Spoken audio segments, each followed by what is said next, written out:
ጠቅላይ ሚኒስትር አብይ አህመድ ስልጣን ለመልቀቅ ፈቃደኛ መሆናቸውን ገለጹ።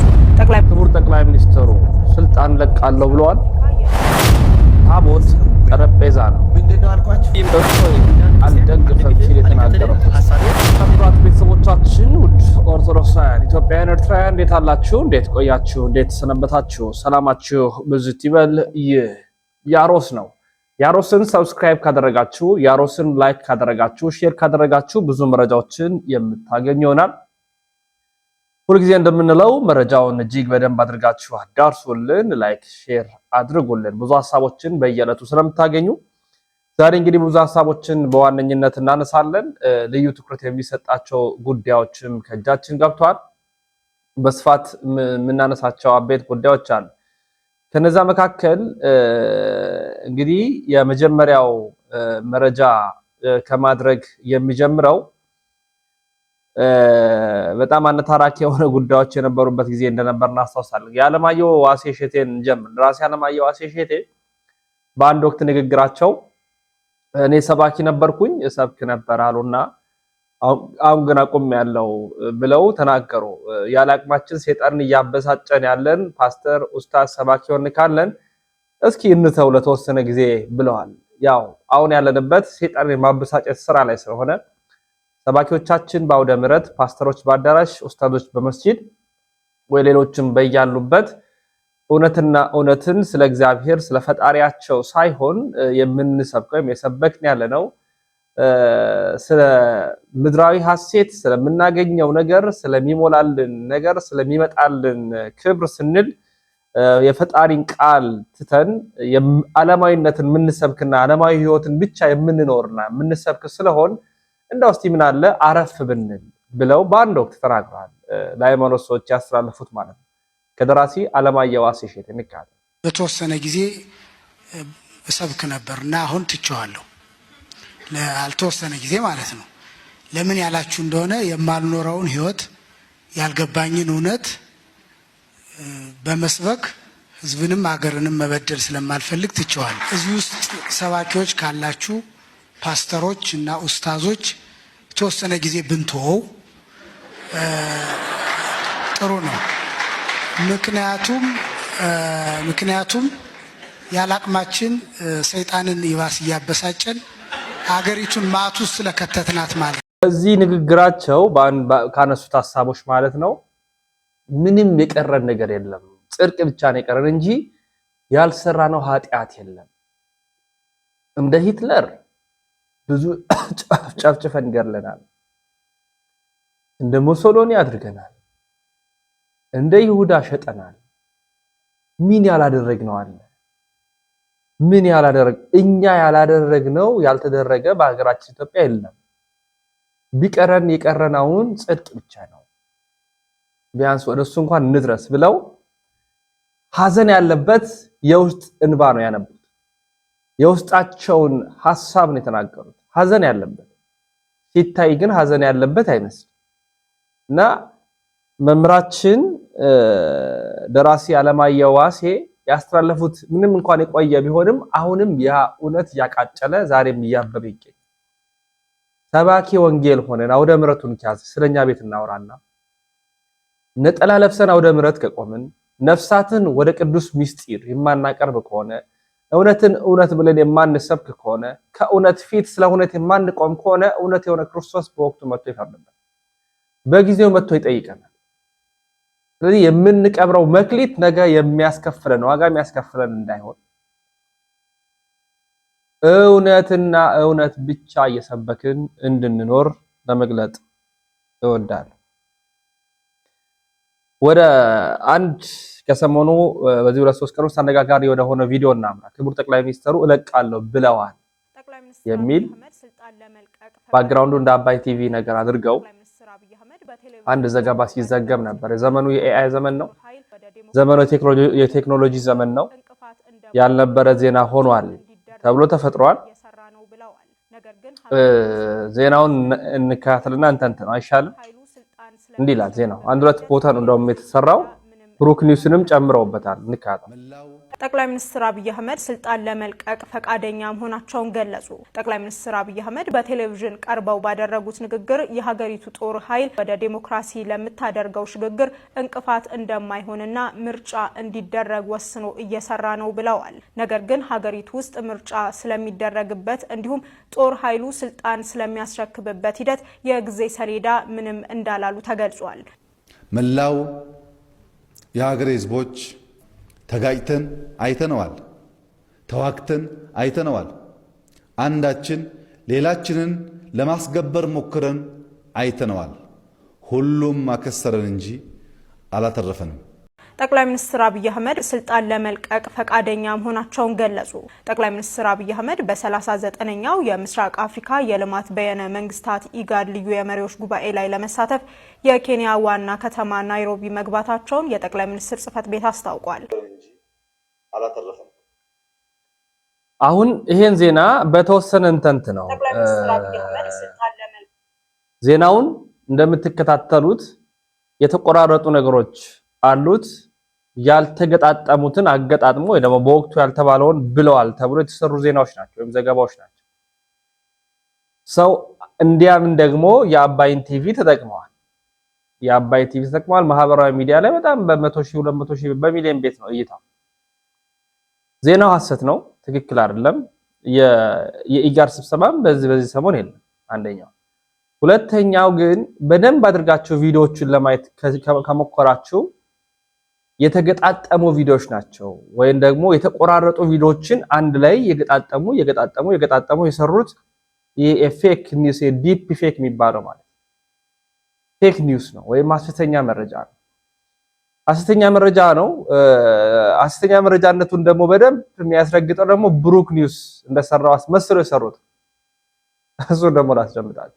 በዛሬው ዕለት ጥብቅ የተባለ መረጃ ተሰምቷል። ለሳምንታት የዘለቀውን ከፍተኛ ጫናና በሀገሪቱ እየጨመረ ያለውን የከፋ ነውጥ ተከትሎም ጠቅላይ ሚኒስትሩ ከስልጣን ለመልቀቅ መስማማታቸው በዛሬው ዕለት ተሰምቷል። አሁን ይሄ ዜና ሌላ ዜና ነው። ብሩክ ኒውስ የዘጋ አንደኛ ብሩክን እናውቀዋለን። በፊት ለፊት ቀርቦ ነው ዜና የሚያቀርበው። ፊት ለፊት ነው መረጃ እያነበበ ወይ ምስል እያጋራ ጽሁፎችን እያሳየን ነው የሚያነበው።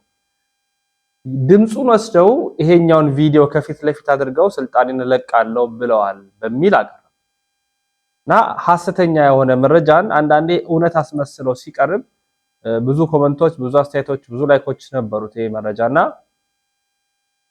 መረጃው ሳይጣራ ራንዳምሊ እየተነሱ መስራት ትክክል አይደለም የሚል ምልከታ ለማስቀመጥ ነው። ያው ይሄንን ምላችሁ መረጃው ሐሰተኛ መረጃ ስለሆነ እንዳንወዛገብ ወይም እንዳንደናገር ከማሳወቅ የተነሳ ነው። ቪዲዮውን ደጋግማችሁ ስታዩት የተገጣጠመና ትክክለኛ ያልሆነ ዘገባ እንደሆነ በራሳችሁ ታገኛላችሁ ማለት ነው። ወደ አንድ መረጃ እናምራ። ፍቅርሲዝምን አስተዋውሳችሁ አሁን ኢትዮጵያ ውስጥ የለም። ምናልባት ተመልሶ ከመጣ እንደሆነ አላውቅም። ኬንያ ሄዶ እንደነበር አውቃለሁኝ። ፍቅርሲዝም ምን እንዳለና ምን እንዳደረገ ወይ ምን እንደመለሰ በጣም ስማርት ነው ነገራችን ላይ ሲናገርና አንድ ዮቤድ ነው ምናምን የሚባል ቲክቶክ ላይ እኔ አላውቀውም በእውነት ለመናገር ያለ ግለሰብ ነው። ኦርቶዶክስ ተዋሕዶ ቤተክርስቲያንን እንዴት አድርጎ እንደተሳደበ እንዴት አድርጎ እንደተናገረ እንመልከት። ኦርቶዶክስ ባይኖር የኢትዮጵያ ናይት ክለቦች፣ ጠላ ቤቶች፣ ጠጅ ቤቶች፣ ሙዚቃዎች፣ አርቲስቶች ይከስሩናል። ካድሬ ስለሆንክ ብቻ ታለቀልቃለህ እንዴ? በዓለም ላይ ያለው 2.4 ቢሊዮን ክርስቲያኖች ሲጠጡ አለ የሚሉት ኦርቶዶክስ እኮ 200 ምናምን ሚሊዮን ኢትዮጵያና ራሽያ ነው። እና አውሮፓ፣ አሜሪካ፣ ካናዳ፣ አውስትራሊያ ምናምን ኬንያ፣ ኡጋንዳ፣ ናይጄሪያ ምናምን ሳውዝ አፍሪካ ፕሮቴስታንትና ካቶሊክ አይደሉ እንዴ? እንዳጠቃላይ 86% ፕሮቴስታንትና ካቶሊክ ክርስቲያኖች ናቸው ሲጠጡ ይሄን ውስኪና ቮድካ ሲጠጡ አለ የሚሉት። ደግሞ ሃይማኖታቸው ላይ ከተፈቀደ ምን አገባ አትስከሩ እንጂ ጠጡ ይላል የነሱ ሃይማኖት። ጥላቻ ስላለብህ ብቻ ኦርቶዶክስ አትበል። በዓለም ላይ ያሉት ክርስቲያኖች ሲጋቱ ነው የሚውሉት። እና ሂድና ጠይቁልኝ። ምን የምታውቀው ነገር አለ? ቮድካና ውስኪ ከነሱ አለ የሚመጣው። ሁላችሁ የምታውቁት ነው የምታዩት ነው ባይናችሁ። ስለዚህ ዝም ብለህ ካለ መረጃ አታውራ። ጠባባቱን በዚህ ደረጃ እውነት ይወዳል። እየጠበብክ ነው ያለው ከቀን እየጠበብክ ነው አንተ ልጅ። ኢዮዳብ ነው የሚባለውና ኦርቶዶክስ እዚህ ሀገር ላይ ባትኖር ጭፈራ ቤቶች፣ መጠጥ ቤቶች አይኖሩም ማለት። እንግዲህ አሁን ሚዲያው አንድን ትልቅ ተቋም በድፍረት እንድንናገር የሚጋብዝ ስለሆነ ምንም አንልም፣ ጊዜ ይፈርዳል ብለን ነው ምንተው። የመተዛዘቢያ መድረክ ናት ይላል። ጊዜ መተዛዘቢያ መድረክ ናት። በነገራችን ላይ ያስተዛዝበናል። ኦርቶዶክስ ብሎ እንደ አንድ ዝም ብሎ ሱቅ እንዳለ ነገር ኦርቶዶክስ ባትኖር እያለ ይናገራል። ኦርቶዶክስ ባትኖር ጭፈራ ቤት አይኖርም፣ መጠጥ ቤት አይኖርም ምናምን ይከስሩ ነበረ። ስላለች አሉ። ስለዚህ እሷ ባይ ዲፎልት ደጋፊ ናት ነው ሐሳቡ ማለት ነው። ለዚህ አይነት የወረደ ሰው የወረደ ግለሰብ መስጠትም አያስፈልግም። ግን የሰጠው መልስ በቂ ስለሆነ ዓለም ላይ ኦርቶዶክስ እንግዲህ ተዋሕዶ ቤተክርስቲያን ከ260 ሚሊዮን በላይ በዓለም በተለይ ከ60 እስከ 70 ሚሊዮን ኢትዮጵያ ውስጥ እንደሚገኙ ይቆጠራል። ከዛ ደግሞ ሩሲያ ከ75 ሚሊዮን በላይ እንዳሉ ይጠቀሳል። እንዲህ ተደምሮ አጠቃላይ የመላው ዓለም ላይ ያለው ስታተስ ሲታይ እስከ 300 ሚሊዮን የሚጠጋ ኦርቶዶክስ አማኝ ነው ያለው። ከዛ ውጪ ግን አብዛኛው በመላው ዓለም ላይ ብንመለከት ፕሮቴስታንቲዝም ለምሳሌ አውሮፓ ላይ አፍሪካ እንኳን ደቡብ አፍሪካ ምናምን ናይጄሪያ፣ ጋና ምናምን ዞር ብትሉ የምታገኟቸው ነው። ስንትና ስንት መጠጥ ቤት፣ ስንትና ስንት ጭፈራ ቤት፣ ስንትና ስንት ነው ያለው። አናሶስም እንደ አፍሪካ ሀገር ላይ እኮ 10,000 የፕሮቴስታንት ቤተ እምነት ተዘጋ ተብሎ አይተናል። በአንድ መንግስት ትእዛዝ ማለት በየቦታው እንተናያ። ግን ኦርቶዶክስን ለመንካት የሚፈለገው ሁሉ ካርድ ይመዘዛል። በዚህ ደረጃ እንዲህ ዘቅጠው ሲናገሩን ስንመለከት ያሳዝናል። ጊዜ ነው ብለን ነው የምናልፈው። ጊዜ ያስተዛዝባል። ይሄ ሰውዬ ደግሞ እኔ ክርስቲያን ነኝ እፎይን እቃወማለሁ አለ። ከዛ ክርስቲያን እንዳልሆነ ወንድማችን ሲራክ ያጋለጠበትን መንገድ እንመለከታለን። የምትባለው ሰውዬ እንደ አንድ ክርስቲያን አልደግፍህም፣ አልከተልህም፣ ሐሳብህን አልደግፈው፣ የሰው ሃይማኖት እየረገጥክ፣ የሰው ሃይማኖት እየተቸ፣ የሰው ሃይማኖት አላስፈላጊ በሆነ ቃላት እያንቋሸሽ አንተን እንድንከተል ከሆነ የመጀመሪያው ክርስቲያን ነኝ፣ አልደግፍህም፣ አልከተልህም፣ አድናቂም አይደለሁም። ለሚዲያውም የምትመጥን ሰው አይደለም። በነገራችን ላይ ክርስቲያን ማለት እንዳንተ አይደለም። ይሄ ልጅ እንዲህ የሚሆነው የእንጀራ ገመዱን ለማስረዘም ብሎ ነው። ምክንያቱም ስራው ዲጄነት ነው። ሂዶ ደግሞ የሚጨፍረው የሚያስጨፍረው የሙስሊሞች ሰርግ ላይ ነውና እስቲ አይተነው እንምጣ።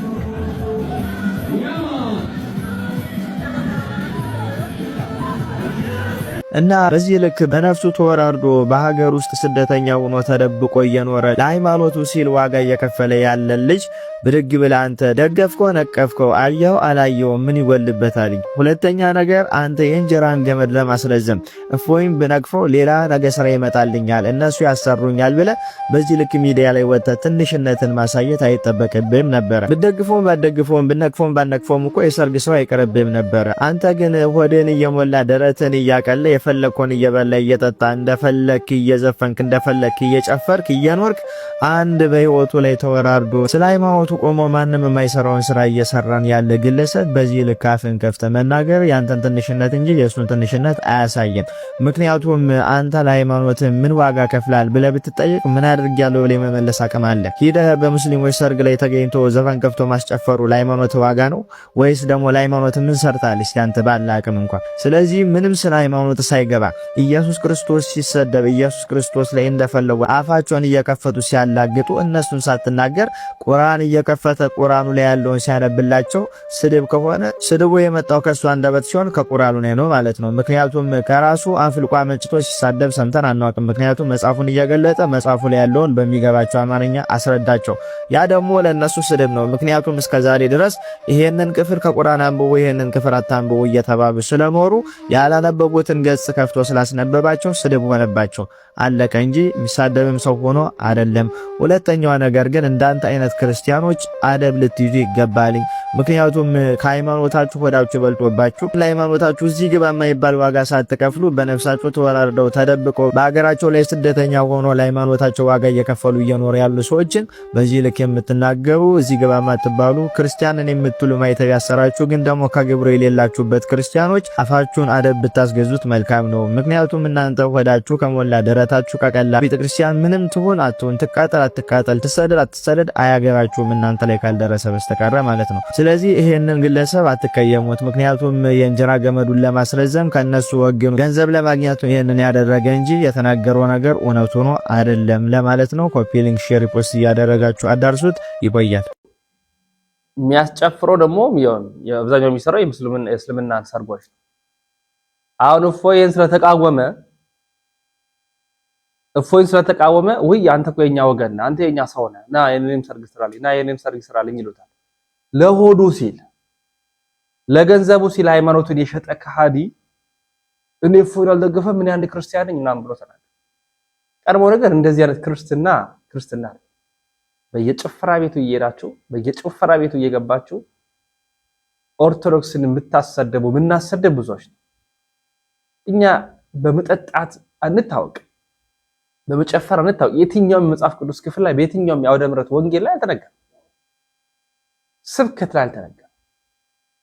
ለዘብተኛ ክርስቲያን ሆነን እቺን ቤተክርስቲያን ዋጋ ምናስከፍልኛ ሆነን በነፍሱ ተወራርዶ ለቤተክርስቲያን ድምጽ የሚሆነውን ከ150,000 ሰው በላይ ቀጥታ ስርጭት ከ2 ሚሊዮን በላይ በእይታ የተማሩትን እፎይን እኔ እንደ አንድ ክርስቲያን እቃወማለሁ። ለነገሩ ተቃወምኩም አልተቃወምኩም ምንም የምታመጣው ነገር የለም። በርግጥ ግን እንዳው እንዲህ አይነት ጊዜ ላይ መድረሳችን ስለሚያሳዝነኝ ወደ ቀጣይ መረጃ እናምራ። ዝናቡ ወርቅ ነኝ ያለችዋን አንዲት ሴት ደግሞ ላሳያችሁ። ኦርቶዶክስ ነበርሽ? ምን ነበርሽ? እሺ ኦርቶዶክስ። ኦኬ። ስንት ጊዜ ሆነሽ ሰለምቴ ከሆንሽ? አንድ የፎዚያ ሚት አድርጊልኝ። ስንት ጊዜ ከሆንሽ ከሰለምሽ? 4ኛ ዓመት ይዣለሁ። 4ኛ ኦርቶዶክስ አልነበርኩም ግን በጣም ተምረሽ ታውቂያለሽ? ስለ ኦርቶዶክስ ትምህርት ችግር የለውም። ኦርቶዶክስ እያለሽ የኦርቶዶክስን መሰረታዊ የሃይማኖት ትምህርቶች ተምረሻል? አንዳንድ አልፎ ያን ያህል ጎበዝ አይደለሁም። ልጅነት ስለነበር ልጅነት ከ4 ዓመት በፊት ልጅ ነበርሽ? እንዴት አልነበርኩም? ኦኬ ሚሽን አልጠይቅሽም። ተይው ችግር የለውም። እሺ አራኔ ነገር አለ ችግር የለውም። ቤተክርስቲያን ሄደሽ ችግር የለውም። ቅዳሴ ምናምን ታስቀድሽ ነበር? አልፎ ያን ያህልም ብዙም ሳይሆን አልፎ ቅዳሴ ላይ ምን መጽሐፍ ይነበባል? ቅዳሴ ላይ ምን እንጃ ነገርኩህ እኮ ነው። አታውቂውም? ክርስትና ስሟን ብትነግረን ምናልባት። አዎ ወደዛ ኦርቶዶክስ ያልሽ የክርስትና ስምሽ ማን ነበረ? ምን ያደርግላችኋል እሱ እንዴ? በሱ ቪዲዮ ሰርታችሁ በፖለቲካ እንትን ብላችሁ እውነተኛ ከሆንሽ አንቺ ምንም መፍራት አይጠበቅብሽም። መታለ ኦኬ ዝናብ ወርቅ አድማሱ ዝናብ ወርቅ አድማሱ የክርስትና ስምሽ በጣም ጥሩ። እኔ እኮ ታምብርኩ። ኦኬ ይሁን ዝናብ ወርቅ እንግዲህ የክርስትና ስምሽ ዝናብ ወርቅ ነው። ታላቁ ዲያቆን እሺ ዝናብ ወርቅ ይኸውልሽ ሂዳ ምን ታደርጊ መሰለሽ ሌላ ቀን ክርስቲያን ካልነበርሽ አልነበርኩም በቃ እኔ ክርስቲያን ሆኜ አላቅም ክርስትና ምን እንደሆነ አላቅም ምክንያቱም የክርስትና ስም የሚባለው ራሱ ትርጉም አላቀውም ዝናብ ወርቅ የሚባል ምን ተፈጠረ መሰላ አርዲ አንድ ቀን ጥምቀት ዕለት አንድ ልጅ ጥምቀት ዕለት ሰው ጸበል ይረጭ አይደለ አርዲ እና የክርስትና ስም የጠየቁ የሆነ አባይ ተረጫሉ እና ማን የክርስትና ስም ይችላታል ጥምቀተ ባህር አለች እና ዝናብ ወርቅ የሚባል የክርስትና ስም የለም ሂዳ ወይ ስሜን የጠየቃችሁኝ ቢያንስ እኮ ጥሩ ነው ቢያንስ ሴት ናት የሴት ስም ነው ማስረጃ አለኝ እኮ ስለ ስሜም ስለምን ችግር የለም ሂዳ አራስ ወለተ ማርያም ብሏል እኮ እኔ እሺ እኔ እኮ አሁን ስለ ስሜና ስለነበርኩበት ሳይሆን እንድጠይቁኝ ችግር የለም ሂዳ አሁን ጥያቄሽን ጠይቂ እሺ ለምን አምላክ ሶስት ነው ጥያቄ ልክ እኛ መጽሐፍ ቅዱስ መጽሐፋችሁን እያመጣን ጠይቀው ጥቅስ ስጭና ጠይቂ እሺ እኮ አምላክ ሶስት ነው ጥቅስ ስጭና ጠይቂ ለምሳሌ እኔ ስጠይቅሽ ሐዲስ ቁጥር ሰጥቼሽ አረዲስ ጠይቅ ቁርአን እየሰጠሽ አንቀጽ እየሰጠሽ እየሰጠሽ ነው መጽሐፍ ቅዱስ ጥያቄ ያለን ብለሻል። መጽሐፍ ቅዱስ ጥቅስ ጠቅሰሽ ጠይቂኝ። ኦኬ እሺ እድሉ ሲሰጥሽ ነው ተጠቃሚበት ፕሊዝ። በቃላት ራሱ የምጠይቀውን አንተ መመለስ አለብህ እንጂ ለምን ፈራኸኝ? እሺ ሂዳያ ይኸውልሽ እኛ ቅድም ስለምንፈራሽ ስለማንፈራሽ ሳይሆን መጽሐፍ ስላለሽ የእምነት መጽሐፍ ስላለሽ በእምነት መጽሐፍሽ ነው የጠየቅንሽ። ምክንያቱም ለማየትም ይመቻል፣ ለማስረጃም ይመቻል፣ ሄዶ ለመጠየቅም ይመቻል። በማስረጃ ነው የጠየቅሽ። ማስረጃ ስትይኝ ነበረ። ስለዚህ አሁን ማስረጃ ይዘሽ ጠይቂኝ። መጽሐፍ ቅዱስ ጥቅስ ጠቅሰሽ ጠይቂኝ። እኔ ጋር ባይብል አለኝ። ኦኬ ባይብል ነው ያኔ እኮ ባይብል እኮ ነው የጠየቅኩሽ እኔ። እሺ ባይብል ኦኬ ቆይ ኦኬ ዳዊት ወንጌል የዳዊት ወንጌል የሚባል ባይብል የለም።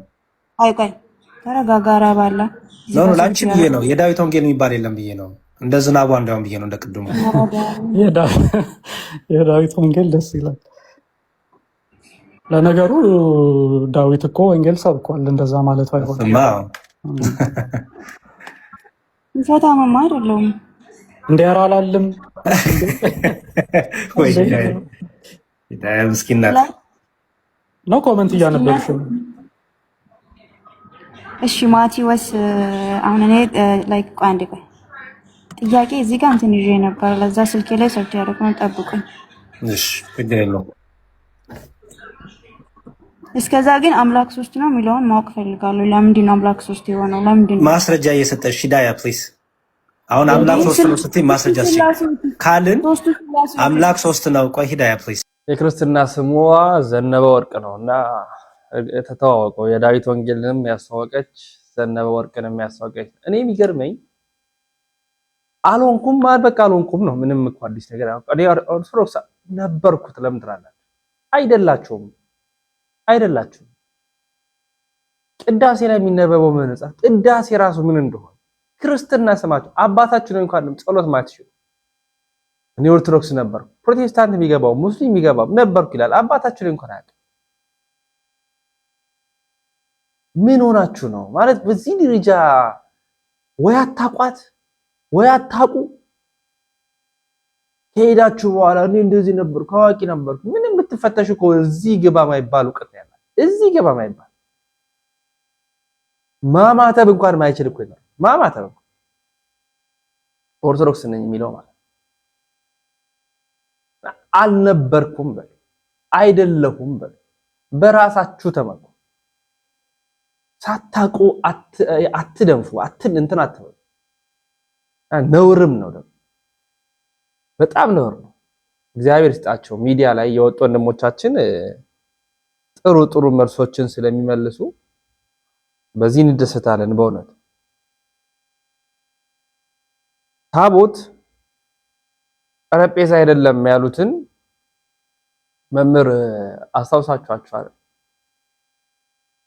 እና እነዛ መምህር ቦሌ መድኃኔዓለም ላይ የስብከተ ወንጌል ክፍል ኃላፊ እንደሆኑ ዘግቤላቸዋል። መምህራችን መምህር ብርሃን አድማስ ታቦት መሰዊያ ነው፣ የአዲስ ኪዳን መሰዊያ ስራው ተግባር ለመሰዊያነት ነው። ጠረጴዛ ይለዋል ቅዳሴያችን ይላል። የሐዲስ ኪዳን ታቦት ምንድነው ካልን የሐዲስ ኪዳን ታቦት መሰዊያ ነው። ምንድነው አልኳችሁ? መሰዊያ ነው። ተንቀሳቃሽ መሰዊያ ነው። ተንቀሳቃሽ መሰዊያ ነው። ይሄን ተንቀሳቃሽ መሰዊያ ጠረጴዛ ይለዋል። አሁን ቅዳሴያችንም ላይለዛቲ ጠረጴዛ ይላል፣ ላይለዛቲ ታቦት ይላል። ቅዳሴ መጽሐፋችን ብታዩት ይነግራቸዋል። ከሌሎቹ ጋር በምን ተለያየን ካላችሁ ሁለት ነገሮችን ላስታውስና መምህር ዳንኤል በደንብ ይጨምራል። ለምሳሌ ግብጽ የላቸውም የሚለው መምህር ዳንኤል ራሱ ይናገራል። እኔ የህንዶችን ባይኔ አይቻለሁ። ህንዶች ለምሳሌ አላቸው፣ የህንድ ኦርቶዶክስ እና ምንድነው አስተውሉ ክርስቲያኖች፣ ጠረጴዛውን ከላይ ደግሞ እንደ ቤተ መቅደስ ክዳን ያለው አለ አጎበር። እሱን እኛ መንበር እንለዋለን። በእኛ ቋንቋ ምን እንለዋለን? መልሱልኝ። መንበር እንለዋለን። እንደዚህ አይነት መንበር ያላቸው ቤተክርስቲያኖች አሉ፣ የሌላቸው አሉ። ከላዩ ላይ ያለው ተጨማሪው የሌላቸው አሉ፣ ያላቸው አሉ።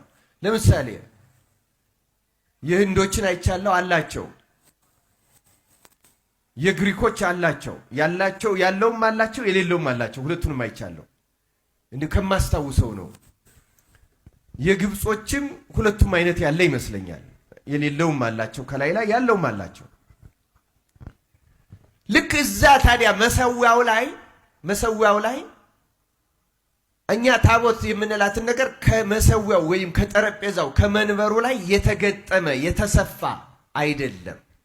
ከርሰ ሐመር የሚባል አለው የኛ እዚያ ውስጥ መቀመጫ አለው እንጂ እዚያው ላይ እንዳይንቀሳቀስ ሆኖ የተቀመጠ አይደለም። ያንዳንዶቹ እንዳይንቀሳቀስ ሆኖ የላቲኖቹ የካቶሊኮቹ ራሱ ጠረጴዛው መሰዊያው ላይ የማይንቀሳቀስ ግን ቤተክርስቲያኑን በሸጡትና በለወጡት ጊዜ አውጥተው ከመሰዊያው የሚወስዱት ትንሽ ነገር አላቸው። እኛን የመሰለ ግብጾች አላቸው ክርስቲያኖች። እኛ እንዲያውም በአብዛኛው የሐዲስ ኪዳንን ያመጣ ነው ከግብጾች ነው።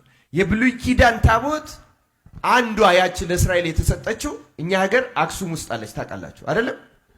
የዚያ የብሉይ ኪዳን ታቦት ባህል አለን ከዚያ ጋር የተገናኘ ግን አሁን ሌሎቹንም እንደምናያቸው ወደፊትም እንደምንመልሰው ብዙዎቹ የኛ ትውፊቶች የሐዲስ ኪዳን የሥርዓት አምልኮ ትውፊቶች ናቸው እንጂ የብሉይ ኪዳን አይደሉም።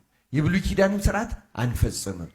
ስለዚህ ክርስቲያኖች ነገሩ በሙሉ ሐዲስ ነው በእኛ ያለው። አገልግሎቱም መሰዊያ ነው። የሚጻፍበትም የብሉይ ኪዳን 10ቱ ትእዛዛት አይደሉም። የሚጻፍበት የክርስቶስ የኢየሱስ ክርስቶስ ስም ነው የሚጻፍበት። አልፋ ወኦ የሚለው ጉልበት ሁሉ ለኢየሱስ ክርስቶስ ስም ይስገድ የሚለው ይሄ በተለየ ሁኔታ ሊቃነ ጳጳሳት በሜሮን ያከብሩታል። የሚነኩትም ቅስና ያላቸው እና ጳጳሳትና ካህናት ብቻ ናቸው። ዲያቆናትም አይነኩትም። በእኛ ቤተክርስቲያን ትውፊት መሰዊያ ስለሆነ የሚሰዋበትም የክርስቶስ ስጋና ደም ብቻ ነው። ስለዚህ ክርስቶስን እጅግ አድርገን ከማክበራችን የተነሳ ክርስቶስን ከመውደዳችን የተነሳ በመጽሐፍም ጉልበት ሁሉ ለኢየሱስ ክርስቶስ ስም ይስገድ ስለሚልና በታቦቱ ላይ የኢየሱስ ክርስቶስ ስም ስለተጻፈ ኢየሱስ ክርስቶስን ለማክበር በተለየ ልብስ አልብሰን አክብረን ይዘን እንዞራለን፣ እንሰግዳለንም። የምንሰግደውም ለክርስቶስ ስም ነው። አገልግሎቱ ቅድም እንዳልኳችሁ የሐዲስ ኪዳን መሰዊያ ሆኖ ክርስቶስን መሰዋት ብቻ ነው። ሌላ አገልግሎት ካለው በዑደት ጊዜ የሚፈጸመው አገልግሎት ነው። ይህን ደግሞ በሌሎች ጥያቄዎች እናየዋለን፣ እንመልሰዋለን። ተመልከቱ ክርስቲያኖች። ስለዚህ እኛ ያለን የሐዲስ ኪዳን ነው። የወሰድነው ልክ ቤተ መቅደሱን ድፍረት ብቃት ይሆናል። በነገራችን ላይ ከኢትዮጵያ ውጪ የትም የለም፣ አሃት አብያተ ክርስቲያናት የሉም፣ ግብጽ የለም፣ እንደዚህ የለም፣ እንደዛ የለም ያሉ መምህሩ በድፍረት ዝም ቢሉስ እኔ በአይኔ አይቻለሁ ህንድ ማላንካራ፣ እኔ አይቻለሁ ግሪክ፣ እኔ አይቻለሁ ግብጽ እያሉ መምህር ብርሃነ አድማስ ተናግረዋል። ቅዳሴያችን ጠረጴዛ ይለዋል። ቅዱሱ ጠረጴዛ መስዋዕቱ የሚሰዋበት ዲያቆን እንኳን የማይቀርብበት ካህናት ብቻ ስርዓቱን የሚፈጽሙበት ብለው ተናገሩ። አሁን ወንጌል ቢሻዋርንም ድፍረት የሞላበት ዘመን ስለሆነ እንዲህ ሆነ። ወደ መጨረሻ መረጃችን ስናመራ የአባ ገብረ ኪዳንን ተከታታይ ሐሳቦችን እናነሳለን። ርዕሰ ሊቃውንት አባታችን አባ ገብረ ኪዳን እንግዲህ በቦሌ መድኃኔዓለም ካቴድራል የመጽሐፍ ትርጓሜ ጉባኤ ቤት እንደተተከለ አውቀዋል፣ ተናግረዋል፣ መጥተውም አይተዋል፣ አስተምረዋል። ሁለቱን ተከታታይ ክፍሎች አስደምጫችሁ መለሳለሁ። ሰብስክራይብ፣ ላይክ፣ ሼር ያደርጋችሁ ተከታተሉ። መገኘቴ በጣም ደስ ብሎኛል። ጉባኤ ቤቱን በመጀመሩ ትልቅ ደስታ ነው። ይሄ የቤተ ክርስቲያን ጭምር ደስታዋ ነውና በዚህ ሁላችሁም እንደተደሰታችሁ ቤተ ክርስቲያንም ደስ እንደሚላት እግዚአብሔር ከሁሉ በላይ ደስ እንደሚለው ሁላችንም እናውቃለንና እኔ 3 ነገሮችን ብቻ ነው የምናገረው እና በመገኘቴ በዓሉ ካለፈ በኋላም ቢሆን በመገኘቴ ከደባትኒ ጓይ በሉ ዘወድቅም ፍርፈራት ማይዳት ይሆም ፍርፋሪ ልጆችም ፍርፋሪ ይበላሉ እንደተባለው የስባት ደርሶኛል ብዬ አስባለሁ። የበዓሉ የስባት ፍርፋሪ ደርሶኛል ብዬ አስባለሁ። ሊቀ ሊቃውንትም እንኳን ደህና መጡ።